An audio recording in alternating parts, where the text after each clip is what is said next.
కార్తీక మాసం పరమ పవిత్రం.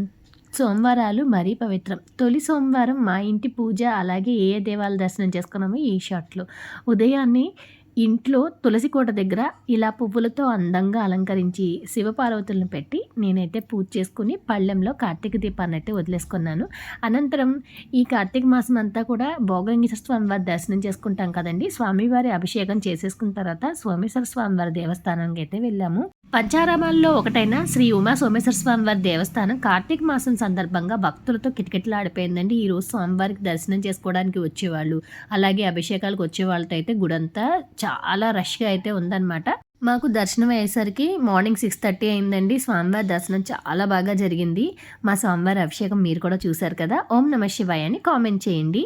దర్శనం అయిపోయిన తర్వాత ఇంటికొచ్చేసాం. ఇంటికొచ్చేసి ఎప్పుడు చేసే నిత్య దీపారాధన అయితే ఇంటి దగ్గర చేసేసుకొని, ఇంకా మంతా తుఫాన్ వచ్చిందని చెప్పి స్కూల్స్‌కి, కాలేజ్‌కి హాలిడేస్ ఇచ్చారు కదండీ! మా వారికైతే హాలిడే కదా అని తుఫాన్ అన్నారు కానీ ఇంకా వర్షం అయితే స్టార్ట్ అయిపోలేదని పచ్చని పొలాలను చూసుకుంటూ శక్తి స్వామివారి దర్శనానికి అనందూరు అయితే వెళ్ళిపోయామండి. ఇదే సోమగుండం.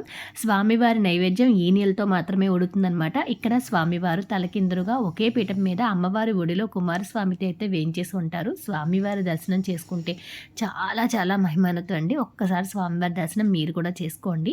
స్వామివారి దర్శనం అయిపోయిన తర్వాత స్వామివారి గుడికి వెనక వైపుగా దీపాలు అయితే పెట్టుకోవచ్చండి. ఇక్కడైతే మేము దీపాలు పెట్టుకున్నమాట. కార్తీక సోమవారం అవడం వల్ల అభిషేకాలు చేయించుకునే భక్తులతో గుడంతా కూడా చాలా రష్‌గా ఉందనమాట. చాలామంది జనం అయితే ఉన్నారండి. ప్రతి సంవత్సరం కూడా ఇక్కడ అల్పాహారం అన్నదాన కార్యక్రమాలన్నీ జరుగుతూ ఉంటాయి. మేము వచ్చేసరికి అయితే ఇక్కడ మొత్తం అందరికీ టిఫిన్ సెక్షన్ అయితే జరుగుతుందనమాట. ఇక్కడ నుంచి మేమైతే దిర్స్మూర్ బయలుదేరిపోయామండి. ఆకాశం అంతా కూడా ఇలా ప్రశాంతంగానే ఉంది. ఇంకా వర్షం అయితే లేదు. త్వరగా ఈ దేవాలయాన్ని కూడా దర్శించుకుని వచ్చేద్దామని చెప్పి రామలింగేశ్వర స్వామివారి దేవస్థానానికి అయితే పయనమయ్యామండి. ఈ గుడికి వెళ్ళే రూట్ అంతా కూడా చాలా బాగుంటుందన్నమాట. మేము లోపలికి వెళ్ళేసరికి ఇక్కడ పంతులు గారు అందరికీ అయితే అభిషేకాలు చేస్తున్నారండి. మేమైతే ముందుగా ధ్వజస్తంభం దగ్గర నంది దగ్గర ఇలాగా దీపం అయితే పెట్టేసుకున్నాం అనమాట. దీపం పెట్టేసుకోవడం అయిపోయిన తర్వాత స్వామివారి దర్శనంకి వెళ్ళామండి. స్వామివారి అభిషేకం చాలా అంటే చాలా బాగా జరిగిందనమాట. రామలింగేశ్వర స్వామి అభిషేకం మీరు కూడా ఒకసారి చూస్తరించండి. ఈరోజు తొలి కార్తీక సోమవారం 4 దేవాలయాల్లో దర్శనాలు అద్భుతంగానే జరిగాయండి.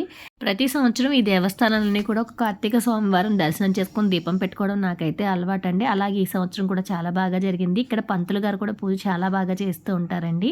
దర్శనం అయ్యి మేము బయటకు వచ్చేసరికి వర్షం అయితే స్టార్ట్ అయిపోయిందండి. తుఫాన్ కదా ఇప్పటికైతే తగ్గదు ఇంకని మేమైతే ఇంటికి స్టార్ట్ అయిపోయాము. మేము ఫస్ట్ నుంచి అనుకున్నమాట తుఫాన్ అన్నారు, వర్షం ఏం లేదని. కానీ మేము వచ్చేసరికి ఇంకా ఫుల్గా వర్షం అయితే స్టార్ట్ అయిపోయిందనమాట. Like, share, subscribe. Thank you for watching.